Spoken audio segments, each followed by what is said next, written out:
Kerala NGO union Thodupuzha east area സമ്മേളനം ഫെബ്രുവരി 4 നടക്കും. Thodupuzha municipal town ഹാളിലാണ് സമ്മേളനം നടക്കുന്നത്. സമ്മേളനം വിജയിപ്പിക്കാൻ കാഷ്വൽ പാർട്ട് ടൈം ജീവനക്കാരുടെ കൺവെൻഷൻ തീരുമാനിച്ചു.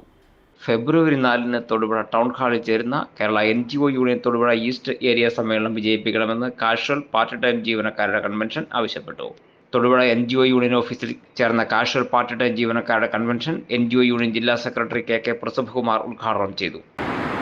യൂണിറ്റ് സമ്മേളനങ്ങൾ നടത്തി ആ സമ്മേളനങ്ങളിൽ നിന്ന് യൂണിറ്റ് കമ്മിറ്റികളെ തിരഞ്ഞെടുത്ത് നമ്മുടെ സംഘടനയുടെ ഏറ്റവും അടിസ്ഥാന ഘടകമായി യൂണിറ്റുകൾ മാറുന്ന സമ്മേളനം എന്ന സവിശേഷത കൂടി ഇത്തവണയുണ്ട്.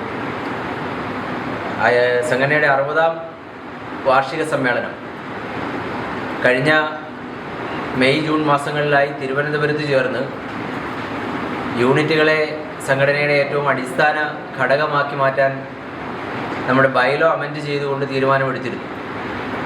അതുകൊണ്ട് ഇത്തവണ നടന്നത് യൂണിറ്റുകളുടെ 1ാം വാർഷിക സമ്മേളനമാണ്. ആ സമ്മേളനത്തിൽ നിങ്ങളെല്ലാം പങ്കെടുത്തിട്ടുണ്ടാവും. ഇനി മുതൽ നമ്മുടെ ഏറ്റവും താഴെത്തട്ടിലുള്ള സംഘടനാ ഘടകം യൂണിറ്റ് കമ്മിറ്റികളാണ്. നിങ്ങൾക്ക് പ്രത്യേകിച്ച് പാർട്ട് ടൈം ജീവനക്കാർക്ക് ഏറ്റവും വേഗം നമ്മുടെ സംഘടനാ നേതൃത്വവുമായി ബന്ധപ്പെടാൻ കഴിയുന്ന രൂപത്തിൽ ആ കമ്മിറ്റികൾക്ക് മാറാൻ കഴിയും.